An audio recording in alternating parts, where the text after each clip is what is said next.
Assalamualaikum warahmatullahi wabarakatuh.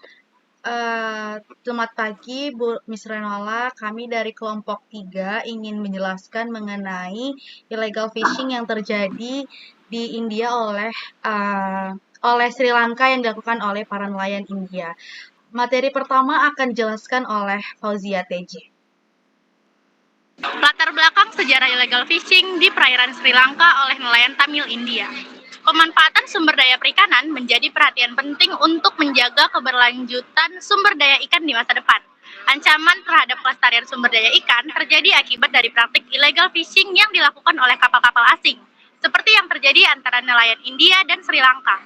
Di sisi lain, penangkapan ikan yang tidak ramah lingkungan juga menjadi masalah, seperti penggunaan jaring dengan bentuk bola besi yang merusak ekosistem laut. Permasalahan ini telah berkembang menjadi konflik antar negara dan antar masyarakat nelayan, yang pada akhirnya mempengaruhi keamanan wilayah perairan.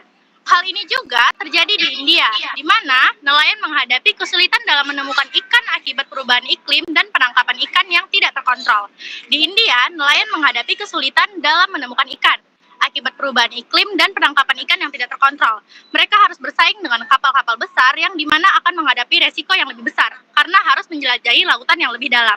Selain itu, praktik illegal fishing dan penangkapan ikan yang tidak ramah lingkungan juga menyebabkan konflik antar negara dan masyarakat nelayan. Konflik ini telah mempengaruhi keamanan wilayah perairan di antara India dan Sri Lanka, yang dimana menimbulkan dampak sosial, ekonomi, dan ekologi yang serius. Nah, oleh karena itu diperlukan upaya yang lebih serius dalam mengelola sumber daya perikanan secara berkelanjutan dan mengatasi konflik yang timbul akibat pemanfaatan sumber daya perikanan. Terima kasih. Baik, terima kasih kepada Fauzia TJ. Selanjutnya adalah pengertian dari illegal fishing sendiri yang akan dijelaskan oleh Ahmad Syuhada. Baik, terima kasih kepada moderator. Selanjutnya saya di sini akan menjelaskan tentang pengertian illegal fishing. Secara harfiah, kita tahu bahwa illegal fishing adalah penangkapan ikan secara ilegal, tetapi secara istilah dapat dimaknai sebagai penangkapan ikan secara ilegal yang merupakan aktivitas dilakukan dengan melanggar regulasi dan atau menangkap ikan dengan hasil laporan yang tidak sesuai, akibatnya memberikan dampak negatif terhadap sistem sosio dan ekologi di mana penangkapan ilegal itu terjadi di tempat tersebut. Dari laporan International Plan of Action atau IPOA yang membagi illegal fishing menjadi 3, mereka membagi illegal fishing menjadi 3 diantaranya dalam Code of Conduct for Responsible Fisheries, yaitu illegal fishing yang merupakan penangkapan ikan tanpa izin, penangkapan ikan melalui izin palsu, dan penangkapan ikan dengan alat penangkapan yang dilarang digunakan, serta penangkapan spesies ikan yang dilarang atau tidak. Kemudian jenis yang kedua adalah unreported fishing, dimaknai dengan tidak adanya laporan dan atau laporan yang diberikan merupakan laporan palsu, serta penangkapan ikan yang diberikan tidak sesuai dengan aturan perundang-undangan tempat laut tersebut berada.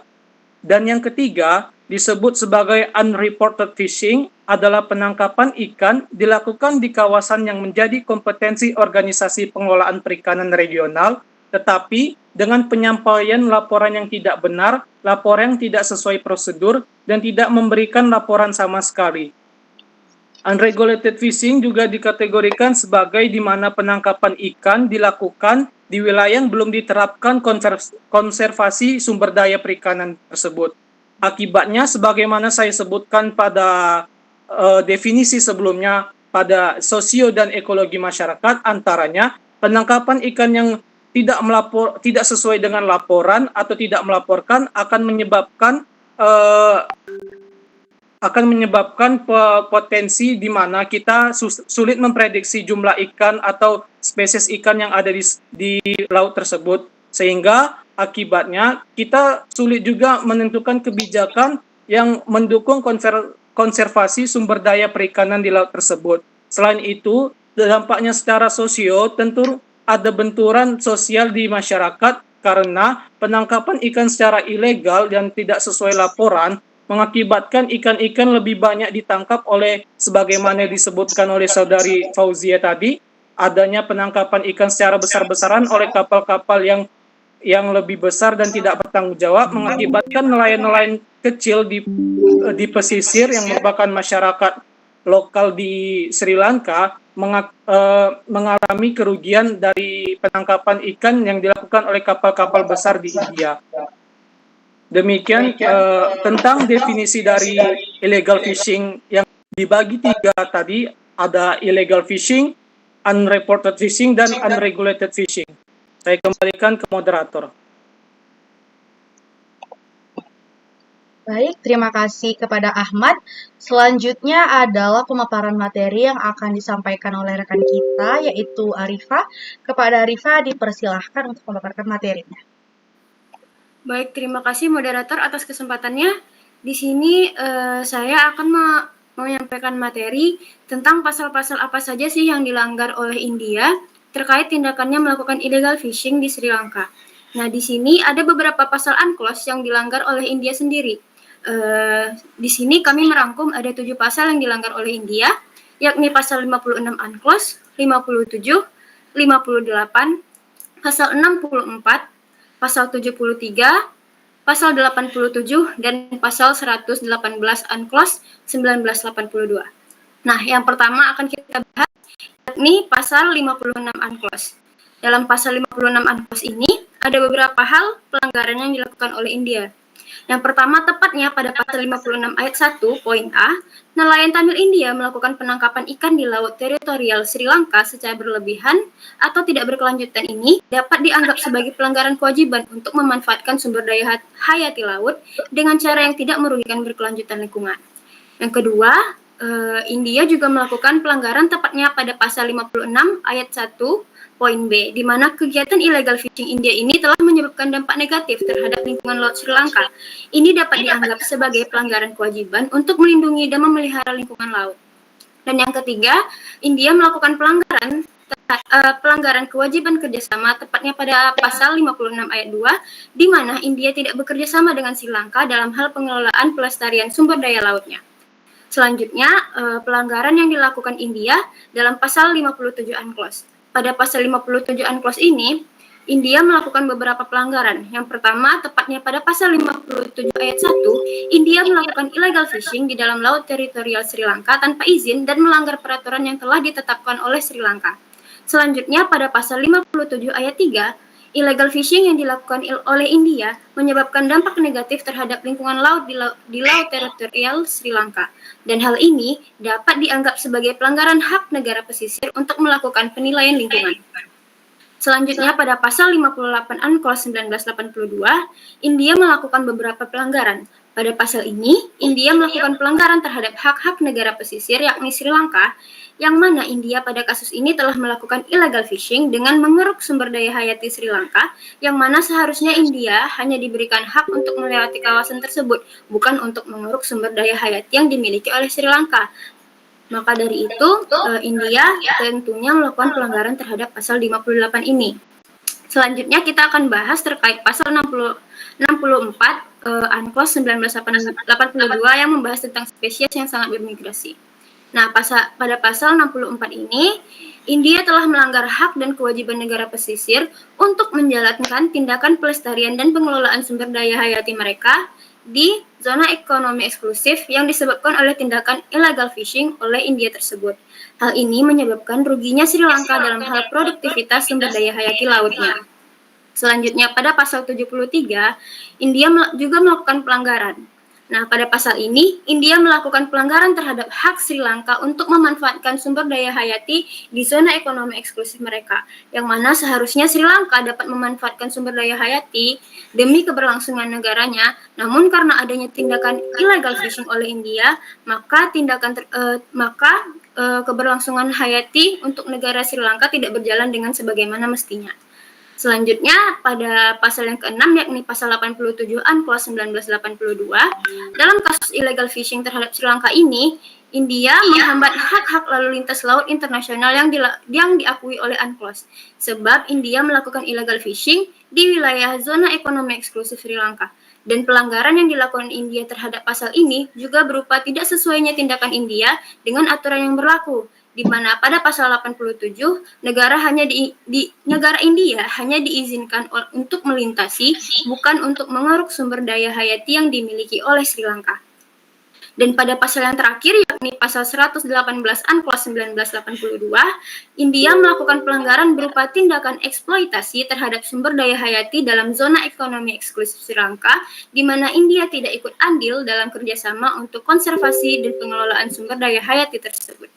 Sekian materi dari saya tentang pasal-pasal yang dilanggar oleh India terhadap tindakan illegal fishing di Sri Lanka. Saya kembalikan kepada moderator. Terima kasih. Oke, baik. Terima kasih kepada Arifah. Selanjutnya kepada Sucia Arahma. Mungkin karena keterkendala jaringan, lanjut ke materi saya, yaitu mengenai sejarah illegal fishing di perairan Sri Lanka oleh nelayan Tamil India. Nah, memang pemanfaatan sumber daya perikanan itu menjadi perhatian penting untuk keberlanjutan sumber daya ikan di masa depan gitu. Jadi ada ancaman terhadap kelestarian sumber daya ikan terjadi akibat dari praktik illegal fishing yang dilakukan oleh kapal-kapal asing. Jadi ada kapal-kapal asing seperti nelayan India dan Sri Lanka. Nah, di sisi lain ada penangkapan India yang tidak ramah lingkungan juga gitu. Yang menjadi masalah seperti penanggulangan atau penggunaan jaring dengan bentuk bola besi yang merusak ekosistem laut gitu. Nah, hal inilah yang menjadi sebab permasalahan dan yang berkembang menjadi konflik antara kedua negara ini dan antara masyarakat nelayan sesama di Sri Lanka dan India gitu. Dan juga ada hal yang terjadi di India di mana nelayannya itu menghadapi kesulitan dalam menemukan ikan akibat perubahan iklim dan penangkapan ikan yang tidak terkontrol gitu. Di India sendiri nelayan menghadapi berbagai kesulitan. Mereka itu menemukan ikan akibat perubahan iklim dan penangkapan ikan yang tidak terkontrol. Mereka juga harus bersaing dengan kapal-kapal besar dan juga harus menghadapi resiko yang lebih besar karena mereka kan menjelajahi lautan gitu ya yang lebih dalam. Nah, selain itu ada praktek illegal fishing juga dan penangkapan ikan yang tidak ramah lingkungan kayak setelah saya sebutkan tadi menggunakan bola besi, dan juga ada juga konflik lain antara negara dan antara masyarakat nelayan sendiri gitu. Dan konflik inilah yang mempengaruhi keamanan wilayah perairan dan memang menimbulkan dampak sosial, ekonomi, dan ekologi yang sangat serius. Oleh karena itu diperlukanlah upaya yang lebih serius dalam mengelola sumber daya perikanan sendiri secara berkelanjutan dan mengatasi konflik yang timbul akibat pemanfaatan sumber daya perikanan. Nah, maka dari itu materi saya selanjutnya akan didukung oleh Nadine. Kepada Nadine, boleh dijelaskan terkait upaya penanggulangannya. Terkait upaya penanggulangan pelanggaran terhadap peraturan perundang-undangan negara pantai di laut teritorial, perairan pedalaman atau perairan kepulauan suatu negara didasarkan pada kedaulatan yang diberikan oleh pasal 2 UNCLOS 1982. Negara pantai dapat memberlakukan semua peraturan hukumnya termasuk hukum pidana terhadap kapal asing jika pelanggaran tersebut membawa dampak bagi negara pantai atau mengganggu keamanan negara pantai sesuai dengan pasal 27 ayat 1 UNCLOS 1982. Namun, jika unsur-unsur yang disebutkan dalam pasal 27 ayat 1 tersebut tidak terpenuhi, negara pantai tidak dapat menerapkan yurisdiksi pidananya terhadap kapal tersebut. Kewenangan negara pantai untuk menegakkan hukumnya bagi kapal asing yang melakukan pelanggaran hukum di laut teritorial dan sebagainya didasarkan pada yurisdiksi teritorialitas. Dalam konteks penanggulangan konflik illegal fishing antara Sri Lanka dan India, langkah-langkah yang diambil dapat meliputi patroli bersama, pertukaran informasi, koordinasi penegakan hukum, edukasi nelayan, dan mekanisme penyelesaian sengketa. Selain itu juga, pendekatan penyuluhan kepada komunitas nelayan juga dapat membantu meningkatkan pemahaman tentang keberlanjutan sumber daya laut dan pentingnya mematuhi aturan perikanan yang berlaku. Menciptakan mekanisme penyelesaian sengketa yang efektif antara Sri Lanka dan India, melibatkan langkah-langkah seperti perjanjian penyelesaian sengketa, mediasi dan arbitrase, partisipasi aktif, diplomatik, transparansi informasi, dan penguatan kerjasama bilateral.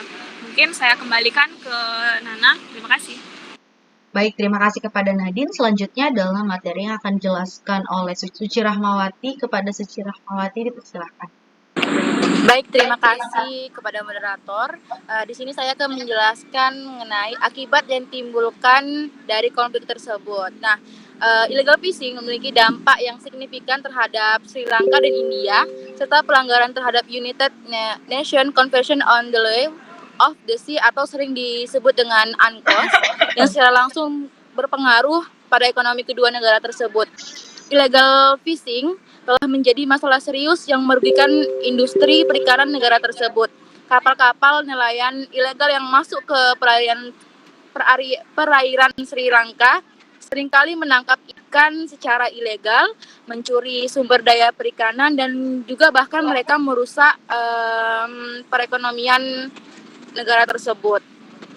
Hal ini mengakibatkan penurunan jumlah ikan yang dapat ditangkap oleh nelayan lokal, mengancam mata pencarian mereka dan menyebabkan kerugian ekonomi yang signifikan bagi industri perikanan Sri Lanka. India juga menghadapi dampak serupa dari illegal fishing tersebut, terutama di wilayah perairan yang terdekat dengan Sri Lanka. Illegal fishing oleh kapal-kapal asing telah mengganggu keberlanjutan sumber daya perikanan di perairan India, mengurangi tangkapan ikan yang seharusnya tersedia bagi nelayan lokal dan industri perikanan India. Pelanggaran UNCLOS terjadi ketika kapal-kapal tersebut masuk ke perairan yang seharusnya terlarang dari ketentuan-ketentuan lain yang terdapat dalam UNCLOS terkait perikanan dan pengelolaan sumber daya laut. Dampak dari pelanggaran UNCLOS ini tidak hanya terbatas pada kerugian ekonomi akibat illegal fishing, tetapi juga merusak ekosistem laut, mengancam keberlanjutan ekonomi akibat illegal fishing, kemudian dan mempengaruhi kesejahteraan nelayan lokal. Untuk mengatasi masalah ini, penting bagi Sri Lanka, India, dan negara-negara lain yang terlibat untuk meningkatkan dan mengawasi di perairan mereka, menguatkan penegakan hukum terhadap illegal fishing, serta bekerja sama untuk menerapkan ketentuan UNCLOS guna melindungi sumber daya perikanan dan menjaga keberlanjutan ekosistem laut. Baik, hanya itu yang dapat saya paparkan. Saya kembalikan kepada moderator. Baik, terima kasih kepada Suci Rahmawati. Selanjutnya materi terakhir yang akan dijelaskan oleh Septia Laisha. Oke, baik. Terima kasih kepada Suci Putriarna. Saya akan menjelaskan pembagian materi saya. Illegal fishing adalah kegiatan penangkapan ikan yang melanggar regulasi atau yang dilaporkan secara tidak sah. Nah, ada 3 bentuk utama illegal fishing, yaitu penangkapan di perairan tanpa izin oleh kapal berbendera negara organisasi perikanan regional atau melanggar undang-undang. Faktor-faktor pendorong illegal fishing melibatkan permintaan ikan yang tinggi, perbedaan harga ikan antar negara, kebiasaan fishing, pengawasan laut yang terbatas, dan lemahnya penegakan hukum. Dampaknya melibatkan kerugian ekonomi, ancaman terhadap sumber daya kelautan, dan dampak sosial negatif lainnya. Pencegahan illegal fishing penting untuk menjaga kedaulatan laut dan diatur oleh UNCLOS tahun 1982. Pemanfaatan sumber daya perikanan perlu diperhatikan agar tidak menimbulkan masalah di kemudian hari. Illegal fishing khususnya di perairan India dan Sri Lanka menjadi ancaman serius.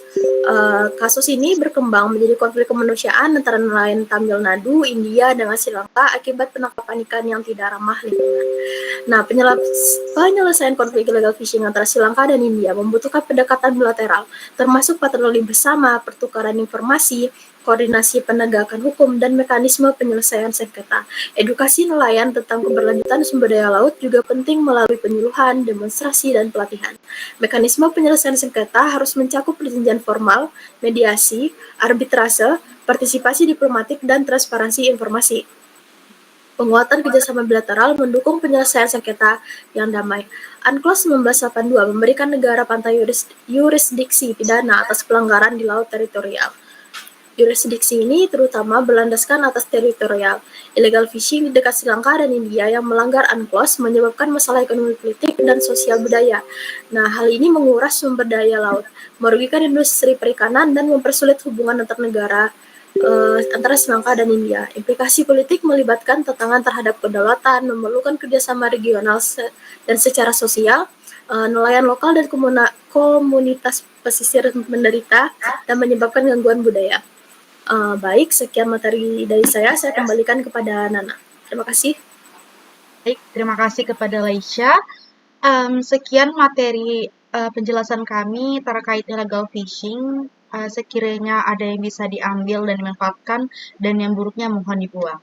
Sekian dari kelompok 3. Wassalamualaikum warahmatullahi wabarakatuh.